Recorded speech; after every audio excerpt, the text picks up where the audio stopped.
बिस्मिल्लाहिर्रहमानिर्रहीम। अस्सलाम वालेकुम। मेरा नाम सबीन शहबाज है। मेरे साथ इमानत गुशकोरी और आमिर बलोच मौजूद है। आज के इस वीलॉग में ये वीलॉग मुश्तरका आएगा इमानत गुशकोरी और सबीन शहबाज के यूट्यूब चैनल पर। आज के इस वीलॉग में कुछ अहम चीज़ें उस पर बात करेंगे। एक तो आज अरशद शरीफ शहीद, जिनको कीनिया में कत्ल किया गया था अक्टूबर 2022 में।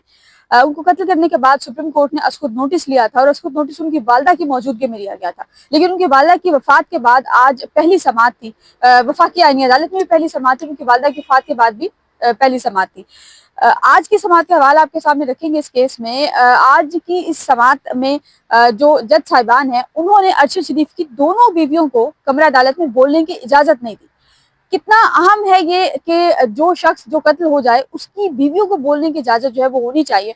माननीय ईश्वरी से भी बात करेंगे, आमिर बलोच से भी बात करेंगे। पहले जरा हम समाअत का हवाला आपके सामने रखते हैं।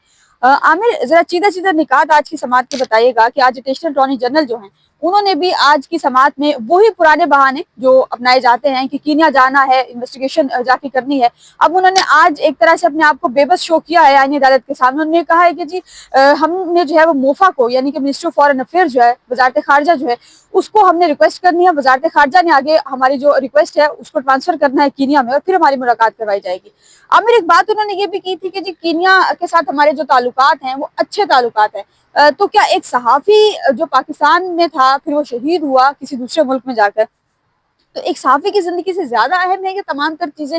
और आज की समाअत के हवाले भी बताएगा, फिर उसकी बात करते हैं। आज देखें, आज जो वफाकी आईनी अदालत में पहली ये समाअत थी, जो तकरीबन जो है ना मेरे ख्याल में 6 महीने से 7 महीने बाद ही समाअत हुई है ना ये। तो पहले सुप्रीम कोर्ट में थी, आज वफाकी आईनी अदालत में हुई है। तो उनकी वालदा की तो वफात हो चुकी है, लेकिन आज आमिर फारूक और जो जस्टिस रोजी खान है, इनकी सरबराही, जो आमिर फारूक की सरबराही में हुई। तो आज जो एडिशनल अटॉर्नी जनरल है, उन्होंने अदालत को बताया कि जो हमने ना सितंबर में हमारा एमएलए जो है ना वो साइन हो चुका है। हमारे जो मामलात हैं वो अब आगे बढ़ चुके हैं।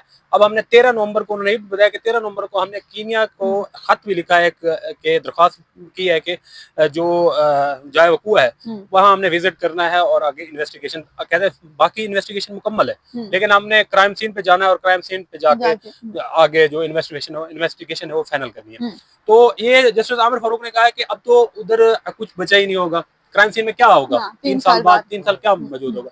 उन्होंने ये कहा है कि जो वो है फैक्ट फाइंडिंग की रिपोर्ट है, उस हवाले से भी उन्होंने कहा है कि जो सबूत या जो शवाहिद उनके पास हैं वो भी हम देखेंगे, लेकिन ये एक कानूनी प्रोसीजर है।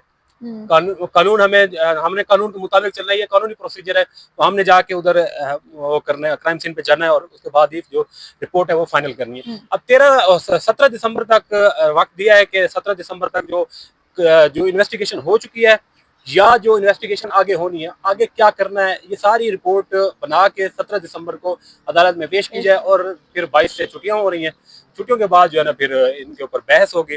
दूसरी जानिब ये भी उन्होंने रखा है कि जो 27वीं यानी तरमीम है, उसके बाद जो 100 मोटो का इख्तियार है वो तो खत्म हो गया ना, तो उसके तहत कार्रवाई भी चल सकती है या नहीं चल सकती। उन्होंने दोनों जो वकला हैं, दोनों साइड के वकला, जिसमें अरशद शरीफ की पहली अहलिया और उनकी वालदा की जानिब से इमरान अशरफ है, वो है, उन्होंने दलाइल भी दिए हैं, वो है। दूसरी जानिब साद हैं, उमर साद बुटर, वो हैं, उनको भी कहा है कि आप भी इनके साथ मिलकर एक कंबाइन जो है ना हमें स्टेटमेंट दें, हमें बताएं कि हमारी माउनत करें अदालत की कि हम ये केस चलाएं या ना चलाएं, मतलब हमारे इख्तियार में है या नहीं है। ये दो चीज़ें वो की हैं। दूसरी जानिब उन्होंने जो एडिशनल अटॉर्नी, उन्होंने कहा कि हमारा कीनिया के साथ बड़े अच्छे ताल्लुकात हैं। तो क्योंकि जो वो हैं बुटर साहब हैं, उन्होंने कहा कि हमने जो ज़ाती हैसियत में इनकी जो बीवी हैं जवेरी अरशद, उन्होंने ज़ाती हैसियत में उधर जो कीनिया की हाईकोर्ट है, हाईकोर्ट में पिटीशन दायर की हुई है, जिसमें जो कीनिया की हाईकोर्ट है उन्होंने उन मुल्जमान को वो किया हुआ है, मुजरिम करार दिया हुआ है कि उन्होंने वो मुलविस थे। उसके बाद कीनिया की जो गवर्नमेंट है उन्होंने उसके ऊपर कोई एक्शन नहीं लिया फिलहाल, और उन जो मुजरिम थे उनको प्रमोशन उनकी हो चुकी है। उनकी जो पुलिस है, कीनिया की पुलिस, उनमें प्रमोशन हो चुकी है। तो वो ये बार बार ये कह रहे थे कि जो गवर्नमेंट है पाकिस्तान की वो हमारा साथ नहीं दे रही। हमने पिटीशन ज़ाती हैसियत में की हुई है, ये हमारे साथ खड़े होकर हमारा साथ दें। फिर जस्टिस आमिर फारूक ने उनको कहा कि अगर ये कोई कानूनी नुक्ता निकाल के ना जो एडिशनल अटॉर्नी जनरल उनको हिदायत की है कि इसको भी देख के अगर आप कानूनी तौर पर कोई साथ दे सकते हैं वो भी दे। ये आज प्रॉपर जो है ना, ये दो तीन जो चीज़ें हैं जो जस्टिस आमिर फारूक उन्होंने बार बार ये कहा कि हम हर समाज के ऊपर नए सिरे से शुरू ना करें। इस दफ़ा हमें जो है ना जो चीज़ें हैं वो क्लियर की जाएं, ताकि जो हम अगली समाज पे आगे जो प्रोसीजर हो आगे बढ़ाएं, ना कि जो पीछे वाली चीज़ें हैं वो दोबारा से शुरू करें। ये आज हुई है, आप देखें 17 दिसंबर को रिपोर्ट पेश होगी, उसके बाद फिर जो भी बहस होती है। अच्छा अमानत भाई, मैं आपकी तरफ आना चाहूंगी। आज केस की समाअत के दौरान जवेरिया अरशद जो दूसरी बीवी हैं और अरशद शरीफ की जो पहली अहलिया हैं, बेवा हैं, वो आज रोस्टम पर आना चाहिए। जवेरिया अरशद पहले रोस्टम पर आई तो जज साहब ने उनको कहा जी कि आप बैठ जाइए, वो जाकर बैठ गई। लेकिन जो उनकी पहली अहलिया थी वो अपने वकील से कुछ बात करने के लिए बैक साइड से वो वकील से कोई बात करने लगी, तो जस्टिस आमिर फारूक ने उनको बाकायदा झड़पते हुए ये कहा, उन्होंने कहा कि आप लोगों ने ये जो पहले मुआवनत करनी होती है, पहले ये जो डिस्कशन होती है ये केस से पहले करके आया करें, कमरा अदालत से बाहर करके आया करें। ये दुरुस्त तरीकाकार है कि एक वो शख्स जो कत्ल हो चुका, उसके पीछे 4 बच्चे हैं जो उनकी बीवी पाल रही हैं, तो क्या ये रवैया एक जज का एक खातून के साथ ये रवैया दुरुस्त है? और वो खातून जिसका शौहर कत्ल हुआ वो इंसाफ के लिए इन अदालतों के चक्कर जो है वो काट रही है।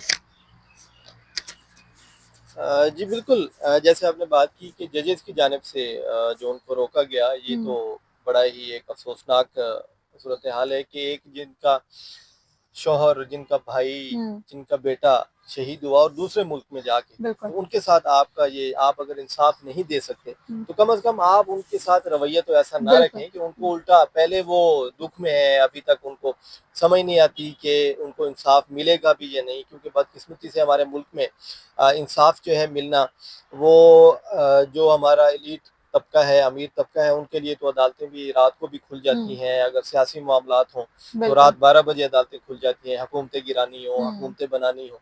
लेकिन एक आम आवाम या एक सहाफ़ी का केस हो तो आज तक कोई भी, जितने भी कमीशन बने सहाफ़ियों का, अगर आप देखें जब ये केस चल रहा था सुप्रीम कोर्ट के अंदर, तो तब भी ये सवाल सामने आए थे, क्योंकि हमारे जो सहाफ़ी तंजीमें हैं वो भी इस केस में फरीक हैं, तो तब भी ये सवाल उठा था कि आज तक जितने भी सहाफ़ी कत्ल हुए हैं पाकिस्तान में या बाहर, तो उनकी तहकीकात कहाँ तक पहुँची है। कोई एक केस ऐसा सामने नहीं आया कि अभी सिंध में वाक़यात हुए, कई वाक़यात होते हैं, ज़्यादातर सिंध से जो लोकल सहाफ़ी होते हैं, मकामी सहाफ़ी, उनको ज़्यादा ख़तरात होते हैं। तो वहाँ पे ये बताया गया कि किसी भी सहाफ़ी के कातिल जो है आज तक उन्हें सज़ा नहीं मिल सकी। तो अरशद शरीफ साहब जो एक नामवर सहाफ़ी थे पाकिस्तान के, और पाकिस्तान के उन सहाफ़ियों में से थे।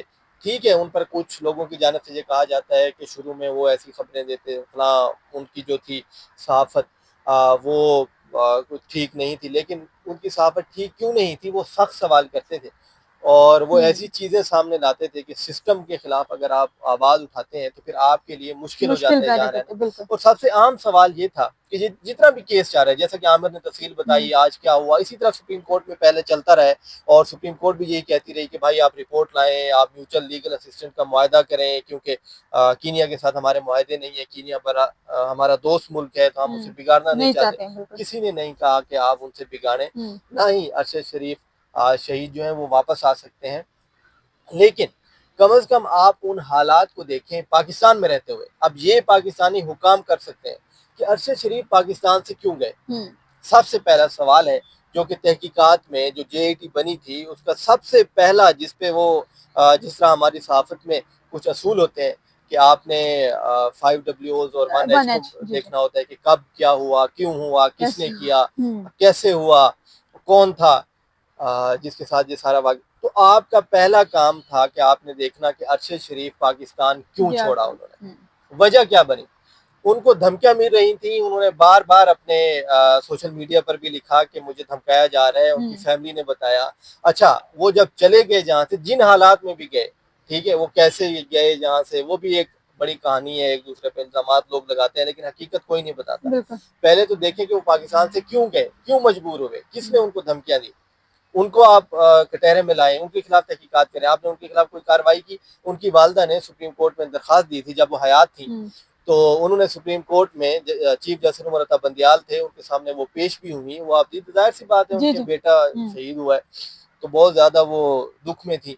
तो उन्होंने कहा कि मेरे मुजरिम ये हैं, उन्होंने नाम लिख के दिए जी थे। जी उन्होंने पिटीशन फाइल की थी, उस पिटीशन के अंदर उन्होंने उस वक्त के आर्मी चीफ का नाम लिखा, उन्होंने उस वक्त के जो हमारे सिक्योरिटी इदारों के सरबराहान थे उनका लिखा कि जिनकी ड्यूटी होती है, जो हमारे सिक्योरिटी के इंचार्ज होते हैं, कि अरशद शरीफ जो काम कर रहा था उसको कौन धमकियां दे रहा था। वो कहते हैं कि अरशद शरीफ घर बैठ के बताते थे कि मुझे फलां ऑफिसर की जानिब से धमकी दी गई है, मुझे जान से मारने की धमकियां दी जा रही, क्यों कि उन्होंने सख्त प्रोग्राम किए थे। तो अगर कोई सख्त प्रोग्राम करता है, किसी पे इल्जाम लगाता है, आप अगर समझते हैं कि उसने कानून तोड़ा है तो आप उसको कानून कटहरे में लाते, आप उसको जेल में बंद करते, आप उनको सजा सुनाते। ये क्या होता है कि आप बाहर जाके उनको शहीद कर दिया जाए और फिर इधर हुकूमत कहे कि हमें नहीं पता किसने किया, कीनियन हुकूमत पे डाल दिया जाए, उधर वो कहें कि भाई ये गलत फहमी में हो गया है कि जी वो कोई जा रहे थे, उधर स्मगलर जा रहे थे तो हम समझे कि शायद ये भी उन्हीं की गाड़ी है तो उस पर फायरिंग कर दी गई। लेकिन इसकी हकीकत जो है, जिस तरह मैंने पहले बात की कि जितने भी इस मुल्क में कमीशन बने, तहकीकात हुई, आज तक उनका सुराग नहीं मिला। लेकिन अफसोसनाक सूरत हाल ये है कि 3 साल गुजर चुके हैं और जो भी चीफ जस्टिस जहाँ पर था उसने ये कहा, सुप्रीम कोर्ट में भी ये जजेस ने कहा कि हम ये अरशद शरीफ का दुख जो है ये पूरे पाकिस्तान का दुख है, बहुत बड़े साफी थे, हमें इसका हम इसको मंतकी अंजाम तक पहुँचाएंगे। लेकिन बदकिस्मती से आज भी वो केस लगा हुआ था और आज भी उसी पहले दिन की तरह बात वहीं पे अटकी हुई है कि क्या हुआ है, तो पेशरफ्त है। उन्होंने कहा जी बता देंगे आपको, अभी पेशरफ्त चल रही है, अभी हमने जाना है, हमारी टीम ने क्राइम सीन पे जाना है कीनिया में, तो जाके 3 सालों में कुछ भी नहीं हुआ और इस मुल्क में लगता भी नहीं है कि कुछ हो कि उनको इंसाफ मिल सके। आज भी जब केस की समाअत के दौरान अरशद शरीफ की अहलिया के जो वकील थे साद, उन्होंने ये कहा कि हमें एटलीस्ट रिपोर्ट दे दें कि अभी तक क्या डेवलपमेंट हुई है, और गवर्नमेंट बार बार ये कह रही है कि हम नहीं जा पा रहे, क्यों नहीं जा पा रहे। उस हवाले से अगर गवर्नमेंट ने कोई इकदाम किया है तो हमें वो भी बता दें कि उन्होंने अप्रोच किया है, वहाँ से कोई सवाल उस तरह से नहीं आ रहा। फिर उन्होंने एक आर्टिकल का हवाला देना चाहा तो आमिर फारूक साहब ने उनको रोक दिया। उन्होंने कहा कि देखिए आर्टिकल्स पर मैं इन्हिसार नहीं करता, आप जो है वो दलाइल पर बात कीजिए, आप कानूनी नुक्ते मेरे सामने जो है वो रखिए। तो आज बहरहाल एक अच्छी चीज ये हुई है, आज की समाअत मेरा ख्याल है कि जो सुप्रीम कोर्ट में जितनी समाअतें हुई आईनी बेंच बनने से पहले, आईनी बेंच बनने के बाद और आईनी अदालत में जो पहली समाअत है, मेरा ख्याल है जो आईनी अदालत की समाअत है ये सबसे ज्यादा अच्छी और मेरा ख्याल एक मुनासिब समाअत रही है, क्योंकि आज की समाअत में डेवलपमेंट ये हुआ है कि एक रिपोर्ट उन्होंने तलब की है। अब होपफुली रिपोर्ट पहले भी तलब की गई है ये नहीं, उन्होंने कहा कि अभी तक क्या कुछ हुआ है, क्योंकि जाहिर है जब उनके अहले के वकील ने कहा कि अभी तक हुआ क्या, हमें एटलीस्ट बता दें ताकि हमारे पास हो। क्योंकि आपने भी शायद वो किया होगा पहले भी, जब सुप्रीम कोर्ट में भी आखिरी समाअत हुई थी तो तब भी ये कहा गया था कि आप हमें रिपोर्ट दें और आप कब जा रहे हैं, तो बताया ये गया था, एडिशनल अटॉर्नी जनरल की जानिब से ये बताया गया था कि हमारी टीम तैयार है, हम रेडी बैठे हुए हैं, फॉरेन ऑफिस जो है उसका राब्ता हो चुका है, वजीर आजम साहब ने वहाँ के सदर से भी बात कर ली है, तो हम बस 1 महीने तक मुलाकात भी कर लेंगे। अब 6 महीने साल गुजर गया, आपने कहा मुलाकात। आमिर फारूक साहब ने आज एक बड़ी अच्छी बात की, उन्होंने कहा कि 3 साल गुजर चुके हैं इस वाक़े को, तो 3 साल बाद क्राइम सीन पे क्या होगा, कुछ भी नहीं होगा। तो बहरहाल हम सिर्फ दुआ कर सकते हैं कि अल्लाह ताला इस मुल्क के जजों को इंसाफ और कानून और आइन के दायरे में रहते हुए इंसाफ फराहम करने की तौफीक दे। अच्छा, अब हम आते हैं दूसरे टॉपिक की तरफ। गुज़िश्ता रोज इमरान खान की बहन डॉक्टर उज़मा की मुलाकात इमरान खान से करवाई गई है। उसके साथ ही तमाम कयास आराइयां इस हवाले से कि इमरान खान की जान को शायद कोई खतरा है, ये इमरान खान नहीं रही, उस हवाले से बहुत सी चीजें सोशल मीडिया पर चल रही थी, वो तमाम कयास आराइयां जो है वो दम तोड़ी है। लेकिन उज़मा खान ने अडियाला जेल से बाहर आकर थोड़ी सी मीडिया टॉक की और उसमें उन्होंने इमरान खान का वो एक ही जुमला कहा है, मतलब ये है कि जो बातें चल रही थी कि मुज़ाकरात शायद हो रहे हैं, डील वाला जो मामला है, इमरान खान मेरा ख्याल है उस पर अभी तक नहीं आया, क्योंकि उज़मा खान ने जो बाहर आकर बात बताई है। कल इमरान खान ने बड़े फैसले भी, बहुत बड़े बड़े फैसले भी किए हैं। क्या फैसले किए हैं मान भाई? सरवाना इकबाल साहब के हवाले से कुछ सामने आ रहा है, फिर शायद खट्टक के हवाले से कुछ खबरें चल रही हैं। जी, जिस तरह ये बताया जा रहा था कि मुलाकात क्यों नहीं कराई जा रही, और उसके बाद हुकूमती हलकों की जानिब से ये बताया गया कि हमारी बात हो चुकी है और डील हो गई है इमरान खान की बहनों से, और वो ये हुई है कि आप इमरान खान से मिलेंगी और सियासी गुफ्तगू नहीं करेंगी, तो इस पर डील हुई है। और बताया जाता है कि बैरिस्टर गौहर ने इसमें अहम किरदार अदा किया है मुलाकात में, और उन्होंने मुज़ाकरात किए और उसमें उन्होंने ये यकीन दहानी करवाई कि उनकी जानिब से, PTI की जानिब से कोई सियासी बयानात नहीं दिए जाएंगे, इमरान खान से मुलाकात कराई जाए। तो उन्होंने यकीन दहानी कराई कि हम कोई इस तरह का बयान नहीं देंगे जिससे जो है मसाइल पैदा हों। तो उज़मा खान जब मुलाकात करने गई तो उसके बाद वो वापस आई, उन्होंने मुख्तसर बात की, लेकिन उसके बाद एक ट्वीट आया इमरान खान की जानिब से। अच्छा। और बड़ा तफसीली ट्वीट है, और उसमें वो तमाम जो दावे किए गए थे कि पता नहीं मुज़ाकरात हो रहे हैं, क्या हो रहा है, तो वो सारे जो है ऐसा लगा कि बिल्कुल ऐसा तो कुछ हो ही नहीं रहा, क्योंकि उन्होंने वही तमाम चीज़ें रिपीट की इमरान खान ने मौजूदा एस्टेब्लिशमेंट के हवाले से कि वो क्या कर रहे हैं, मुझे अलग रखा गया है, मेरे फैमिली मेम्बरान से नहीं मिलने दिया जाता, मुझे जानबूझ के टॉर्चर किया जा रहा है, लेकिन मैं कौम के लिए, आवाम के लिए मैं जो हूँ वो ये सारी चीज़ें बर्दाश्त कर रहा हूँ। और इसके अलावा उन्होंने अहम फैसले भी किए कि जो सुहेल आफरीदी हैं उनकी उन्होंने तारीफ़ की कि वो अच्छा काम कर रहे हैं, वो जो आगे का सोच रहे हैं वो अच्छी सोच है। लेकिन उन्होंने सियासी जो कमेटी थी जो ये तमाम चीज़ें कर रही थी वो उन्होंने ख़त्म कर दी फौरी तौर पे, और उन्होंने कहा कि सलमान अकरम राजा मुझे फौरी तौर पर आकर मिलें। उज़मा खान को उन्होंने पैगाम दिया कि आप सलमान अकरम राजा को कहें कि मुझसे मिलें और मुझसे मिलकर जो है आइंदा का लाहेमत वो बनाएंगे। और शाहिद खट्टक को उन्होंने कहा कि पार्लियामेंट में चूँकि नुमाइंदगी नहीं है, अपोजिशन लीडर ख़त्म हो चुके हैं, नाअहल हो चुके हैं, अब उनकी नशिस्त भी हुकूमत के पास चली गई है, जो इलेक्शन हुआ है अभी हरिपुर वाला उमर अयूब की सीट पर। तो अब उन्होंने कहा है जी ये पार्लिमानी लीडर होंगे शाहिद खट्टक, जो कि नौजवान एमएनए हैं वहाँ के, और उन्होंने कहा सुहेल आफरीदी भी सही जा रहे हैं, लेकिन हमारी पार्टी जो है वो फौरी फैसले करे। और एक तो ये है कि मेरी रिहाई के हवाले से जो कोशिशें हैं वो रिलीफ लिया जाए अदालतों से, और हमारे वकला जो हैं वो क्या कर रहे हैं, उन्होंने बरहमी का इजहार भी किया कि हमारे जो वकला हैं वो क्यों आवाज़ नहीं उठा रहे, या वो फिर उज़मा खान की जानिब से उनको बताया गया कि आसान नहीं है जो हालात बनाए गए हैं, इसमें वकीलों के लिए भी आसान नहीं है कि वो कोई रिलीफ ले सके। जिस तरह तरमीमें की गई 26वीं 27वीं तरमीमें, तो अदालतों को जिस तरह कंट्रोल किया गया है, तो उन्होंने कहा कि इसमें वकील भी कुछ नहीं कर सकते। अपनी तरफ से वो कोशिश कर रहे हैं और बहरहाल एहतजाज चल रहे हैं। तो इमरान खान ने फिर ये कि इमरान खान ने कल जो है ना जो सारे इख्तियारात हैं वो सलमान अकरम राजा को दे कहा है कि सियासी पार्टी जो कमेटी है वो ख़त्म करके एक मुख्तसर कमेटी बनाई जाए, वो खुद सलमान अकरम राजा खुद देखें उस चीज़ को। दूसरे नंबर पे शाहिद खट्टक को, जिसने आपने बताया कि जो कौमी असम्बली के जो पार्लिमानी लीडर होता है वो नामजद कर दिया है।